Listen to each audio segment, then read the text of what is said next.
Hey everyone, welcome to Malleus Gaming. I'm your host Malleus, and today we're going to be starting a new series covering diverse and thematic armies for use in your campaigns. I've always enjoyed making themed armies based on the lore, and if you feel the same, then this series will be right up your alley. Today's episode will be featuring my favorite faction, the High Elves of Ulthuan. In particular, detailing the forces of the Lothern Sea Patrol, under the command of Sea Lord Aeslin. I'll be covering how to run this army with both the standard roster and using Cataph's High Elf Sea Patrol mod. If you enjoy the video, please leave a like, comment, and subscribe, as it will really help out the channel and appease the YouTube algorithm gods. Now, the sea calls to us. The fleets of the Lothern Navy guard the coasts of Etain, but they also range far and wide, sailing every ocean of the world and patrolling the sea lanes for the enemies of the Elven people. The fleet of the Sea Lord Aeslin, dubbed the Pernicious by his peers, has scored a series of impressive victories under his leadership. A phenomenal tactician, Aeslin is determined to stop Norse raids upon Ulthuan altogether. He has overseen a violent campaign of attacks along the Norscan coastline, recovering lost artifacts, rescuing prisoners, and even assassinating powerful enemy war leaders. There is many a Norscan tale of mysterious sea ghosts that strike from within cloying sea mists, slaughtering their warriors and razing their settlements before melting away like the morning fog. As per the original Storm of Chaos variant army list from Warhammer Fantasy, a High Elf Sea Patrol force can only use the following units: Sea Lords, Stormweavers, Commodores, Mist Mages, Lothern Sea Guard, Ship's Company, Lothern Sea Rangers, Repeater Bolt Throwers, and Merworms. Additionally, no character can take an Elven steed, all mounts must be able to fly. At the time the Sea Patrol list was released, Lothern Skycutters were not in the High Elf roster. However, I see no reason why they wouldn't be available for use, given they are piloted by Lothern Sea Guard. Now, let's go over these units in more detail. Using the standard High Elf roster, Sea Lords are easily represented by princes and princesses. The only limitation is that if mounted, they have to ride a flying creature such as an eagle, griffin, or dragon. With the Sea Patrol mod, these lords are represented by Sea Helms, who can be mounted on Swift Feather Rocks or Skycutters. Additionally, Sea Lord Aeslin himself can lead an army as a legendary lord. He can also be mounted on a Swift Feather Rock, but for something a little more powerful, he can ride a Storm Dragon into battle. Not Miao Ying though, that's a different Storm Dragon altogether. Instead of a Sea Lord, Sea Patrol armies can be led by Stormweavers, which are represented by Archmages. For extra flavor, I would use the Lore of Heavens due to their mastery over the winds and storms, or the Lore of Shadows to represent the writhing sea mists they can control. Similarly to the Sea Lords, they can be mounted on eagles or dragons. Commodores and Mist Mages are easily represented by Nobles and Heavens or Shadow Mages. Nobles can only ride Great Eagles, while Mages wouldn't be allowed to take any mounts. The core of any Sea Patrol army, you can use any Lothern Sea Guard variant from the standard High Elf roster. The Sea Patrol mod adds in some additional units, such as Silver Helm Marines, who are a more elite, heavily armored infantry unit armed with swords, shields, and bows. Lothern Swift Feather Riders, a flying cavalry unit with armor-piercing missiles, and Lothern Skycutters, which is essentially a flying chariot armed with a bolt thrower. Ship's Company in the tabletop was a lightly armored unit that could have varying equipment, such as spears, shields, and bows. They can be represented with the basic High Elf Spearmen and Archer units, or even Rangers.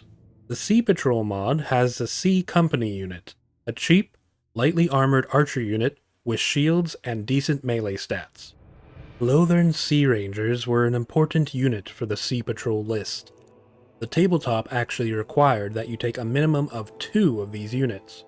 These units served as scouts, skirmishers, and infiltrators. In the standard game, these are easily represented by Shadow Warriors, which is what they were in all but name on the tabletop. In the mod, there's a dedicated Lothern Sea Rangers unit, which is functionally identical to the Shadow Warriors, except they are a bit more melee focused, sacrificing a little bit of range and missile strength for a bit more armor and anti-infantry bonuses. Repeater bolt throwers are simply enough Eagle Claw bolt throwers. Exact same unit, these were important due to the long-range heavy firepower they provided the army. A heavy-hitting monster, Merworms provided the Sea Patrol armies with some serious muscle. In the standard roster, there isn't really an equivalent unit to sub in.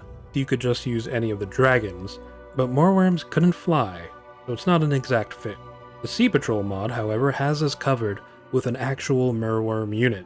This beast is quite tanky, with a large health pool, heavily armored, and regeneration. It's classed as a monster killer, and with its poisonous armor-piercing attacks and bonus versus large, it will be able to do a very good job at that. I think it's about time we see these units in action. Orders understood. So here we have the Lothern Sea Patrol, Aislinn on his dragon. Eagles heading out, or sorry, Swift Feather Rocks heading out. We've got a Merworm, and a great checkerboard of various Lothern Sea Guard units. Here we've got a block of Swift Feather Rocks heading in. Lothern Sea Rangers deployed up ahead. The plan with these guys, such as it is that we're going to be trying to harass as much as we can, and perhaps take out some of the Norskin horsemen. I'm okay with facing the infantry. I'd like to take out their mobility if I can. Swift Feather Rocks opening fire with their armor-piercing missiles. Lothern Sea Rangers also opening fire. Here comes the Mammoth coming to see what's going on. Can't do anything against the birds, so it's just going to hang out here. We got a Chaos Fire Sorcerer shooting fireballs at us. The Lothern Skycutters are going to be opening up on the Mammoth with their bolt throwers. Chaos Forces seem to be moving out. Rangers taking some last volleys before they start pulling back. And we've got some Ice Trolls heading in. They're going to be problematic. They're going to be hard to take out. And they might be faster than my elves, though we did kill one of them with that volley.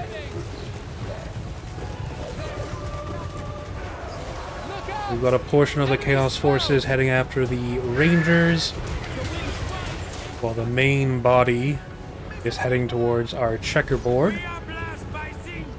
Lothern Sea Guard opening up. We've got Marines, regular Lothern Sea Guard, Ship Company, and repeater bolt throwers just scything through these marauders. I love to see it.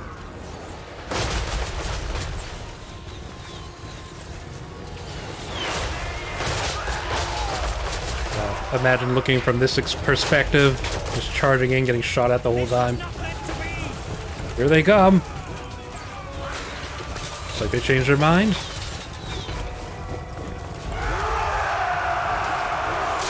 Getting some point-blank volleys with the repeater bolt throwers. The Swift Feathers have relocated. Their flying mobility is a great advantage. Here comes the dragon. Aislinn casting a Storm Breath. I was not expecting it to work like that, but super cool.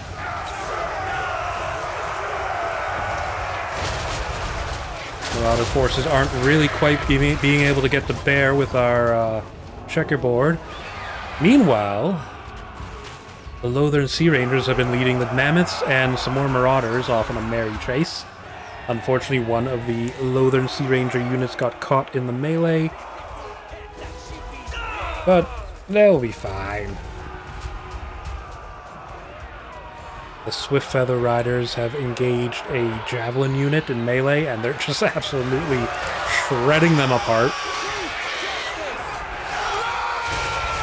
I really like these units. They're a bit fragile, but they're adaptable. Alright, Mammoth's coming in. The Chaos Sorcerer getting some spells off on my units.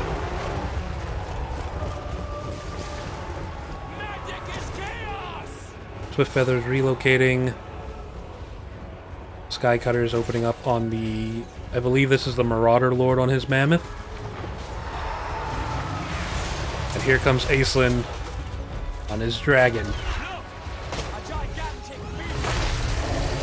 Let's get ready for a kaiju fight!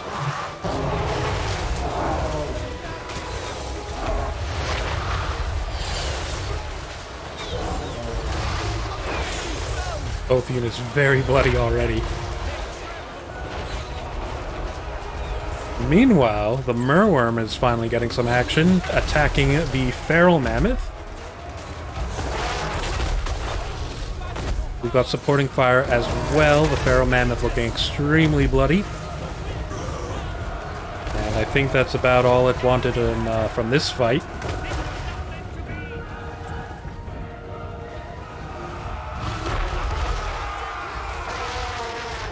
The Norscan Lord seems to be trying to retreat. Aislinn not having it, though.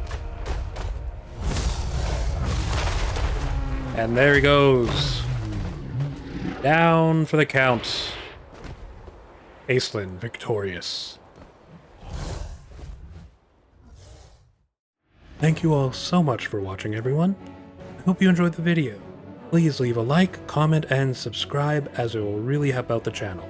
If you have any questions, see anything you disagree with, or have any themed armies you'd like to see covered, post them in the comments. You can find my socials in the description below, and I hope you have a great day. I'll see you in the next one. Bye!